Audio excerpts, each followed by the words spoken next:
What's up guys, Justin here, and this is a book review and summary of Rich Dad Poor Dad by Robert T. Kiyosaki. Now, I think this is a very good book because it offers a very insightful approach to how to manage wealth in order to gain financial freedom. And although the book does not get into the details and specifics of how to invest or how to start a business or how to run a business, it does provide a very strong foundation for financial literacy. And even though I have been managing my own money for a while now, it has greatly influenced the way I look at money and how I think about money. And it's a book I would highly recommend. The title of the book, Rich Dad Poor Dad, comes from the author's two most influential mentors in his life. One is his biological father, known as Poor Dad, and the other is his friend Mike's father, who is known as Rich Dad. Now, Poor Dad is very highly educated. He went to Stanford, the University of Chicago, and Northwestern, and he has a PhD. However, he struggles financially. Rich Dad, on the other hand, never finished the 8th grade, but he's very successful financially and runs multiple successful businesses. The difference in fate between Rich Dad and Poor Dad is a result of the two profoundly different ways they look at money. Poor Dad is like most people. He relies on his job for his income. The problem with this is that he essentially becomes a slave to his job, and he goes into a cycle of get up, go to work, pay bills, get up, go to work, pay bills, which Kiyosaki calls the rat race. And he has no choice but to continue living like that because his livelihood stems from his job. And this does not provide a lot of freedom for him, and when he retires, he has to make sure he made enough money before he dies, which is not a very nice life. Rich Dad, on the other hand, derives his income from the businesses he owns. Even though Rich Dad came from a poor background, he focused on building his businesses and reinvesting the profits into cash-generating assets like his businesses or stocks or real estate. And this allows him to gain financial freedom because whether or not he is working, his businesses will generate cash because he has hired talented people to manage them, and stocks can appreciate and real estate can generate revenue. And this approach gives Rich Dad the ability to build his assets and to build wealth and allow him to gain financial freedom and financial success. Rich Dad's source of income is called passive income. That's because his cash-generating assets will give him money whether or not he works. And even though he does need to maintain his businesses and make sure his managers are doing their jobs, essentially he has the freedom to take a vacation anytime he wants, and he has the freedom to decide his own schedule. And as Kiyosaki puts it, the poor and the middle class work for money, while the rich have money work for them.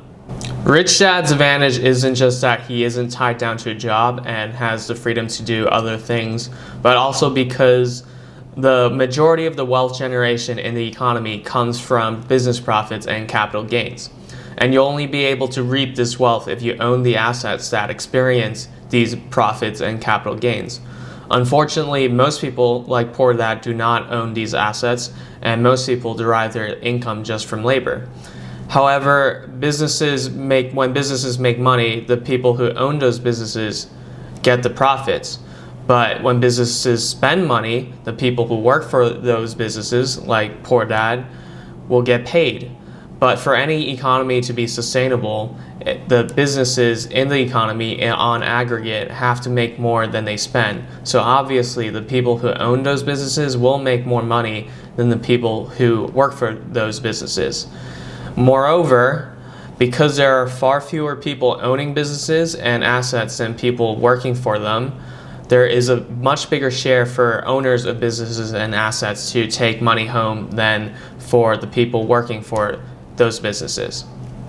Lastly, tax laws in this country are much more favorable to business owners and investors than to salary earners. Kiyosaki spends a whole chapter talking about corporations and tax laws and how the rich use corporation laws to pay less in taxes. He calls the corporation the secret of the rich. That's because legally corporations are taxed after expenses. So if someone owns a corporation, they can spend as much as they want and then pay taxes, while employees have taxes deducted from their paycheck before they're even allowed to spend on anything. And that is the reason why a lot of wealthy people are able to pay less in taxes. And also, if they own the company outright or they have a very strong control of the company, they can use company expenses to cover restaurant meals, vacations, insurance, etc. And that gives them a lot of leeway, and that allows them to save money and not pay as much in taxes. A major reason emphasized in the book about why it is important to acquire assets is that a job is a short-term solution to a long-term problem. You can get fired, your job can become redundant, the business you work for can fail, and eventually you have to retire. And when you retire, you have to make sure you saved enough money to die before you go bankrupt. On the other hand, if you have assets, those assets will be able to generate cash for you or appreciate in value and increase your wealth whether or not you are working. So you don't have to worry about your retirement because those assets will be working for you. And it also gives you more freedom, and it's basically a long-term solution to a long-term problem. Now that we know that it's important to acquire assets, it's also important to understand what an asset is. Kiyosaki gives a very simple definition. An asset is something that puts money in your pocket, and this could be through generating cash for you or appreciating in value. And some examples of assets include businesses, stocks, bonds, real estate, and intellectual property. It's also important to understand what a liability is, because on a balance sheet, the liabilities are what takes money out of your pocket. So this is a diagram from the book of what an asset is. Basically, it goes into your income by giving you money, and that could be through cash generation or appreciation of its value. And here's a diagram of what a liability is. It forces you to spend more money, so it increases your expenses, which is a bad thing. The key to financial wealth is to acquire assets and to avoid liabilities. It sounds simple, but most people fail at this. Now I'm going to show you some diagrams from the book of the cash flow patterns of a typical poor person, a typical middle class person, and a typical rich person. So here's the typical cash flow pattern of a poor person.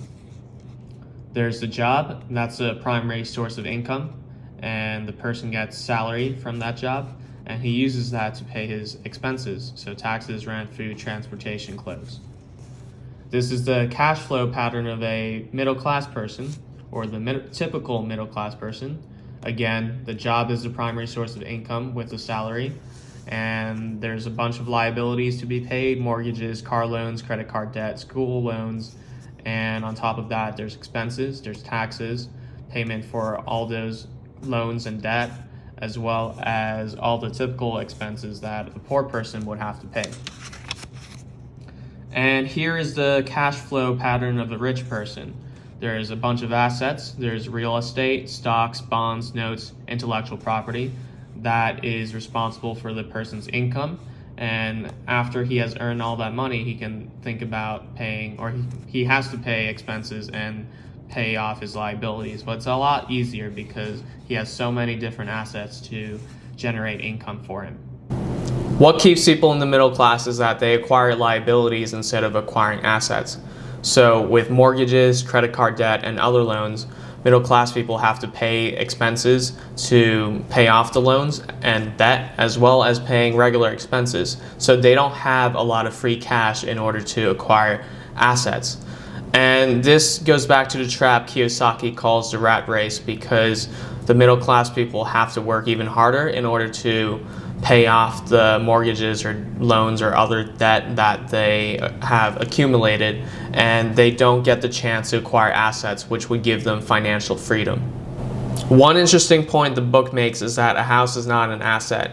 Even though accountants consider houses an assets, it really isn't, because it drains money from your pocket. You would have to pay mortgage payments, you would have to pay utility bills, you would have to pay property taxes, and you would have to pay general maintenance. And that means there's a constant draining of your cash when you want to keep a house. And even though houses do appreciate in value, there's a plethora of other investment vehicles that can appreciate in value much faster than a house. So even though I think owning a house is great, you should not consider it as an investment vehicle, because there's so many other investment vehicles that can appreciate value much faster than the house and not drain your pocket constantly. Most of the information I mentioned can be found in the first half of Rich Dad Poor Dad. I did not find the last few chapters of the book very useful because they were full of repetitions and didn't introduce a lot of new concepts. They were also full of the author's personal real estate success stories that were very vague in detail, and I personally found them quite unrealistic. And a lot of the last few chapters also involves the author trying to sell his other books and products. I did find one new concept that was pretty useful from the last few chapters, and that's the importance of investing in yourself, and specifically investing in your self-learning and your knowledge, because money comes and go, but knowledge, once you acquire it, stays with you forever. And at the end of the day, knowledge is what enables you to acquire great wealth and to maintain that wealth and allow you to create a life that you want to live. Some of you might be thinking, that all sounds great, but I don't have a lot of money to acquire assets. But remember, Rich Dad from the book came from a poor background, but he was able to acquire assets and create success and wealth for himself. And actually, most millionaires and most billionaires are self-made. A 2017 study by Fidelity Investments found that 88% of millionaires are self-made, and another 2019 study by Wealth X Billionaire Census found that 56% of billionaires are self-made. There are many ways to start. You can start by buying stocks, which is pretty straightforward. All you have to do is set up a new stock brokerage account. You can also buy real estate investment trusts, which are called REITs, and they function very similar to stocks in that they are also publicly traded. And you can also buy bonds and notes, and all of these will help you build your asset column, and they can appreciate in value or generate cash for you in terms of dividends and revenue. You don't have to buy your assets, you can also build them. You could start a business and build your business. You could invent technology. You could make music. You could write books and articles. You could film movies and videos. All of these are options to generate passive income for you. And in today's day and age where you could reach a global audience, it's especially easy for creatives to be successful because they could market what they create to people all over the world. And with the rise of social media and the influencer economy, you could start building an online presence that you could monetize in the future, whether it's through YouTube or Medium or Instagram. Whether you're going to buy your assets or build them, being a lifelong learner is very important. That's going to make you a better businessman, a better investor, a better entrepreneur, a better creative, or a better person. And this book, Rich Dad Poor Dad, provides a very strong and easy to understand foundation for financial literacy. I would highly recommend this book because it teaches people how to think about money.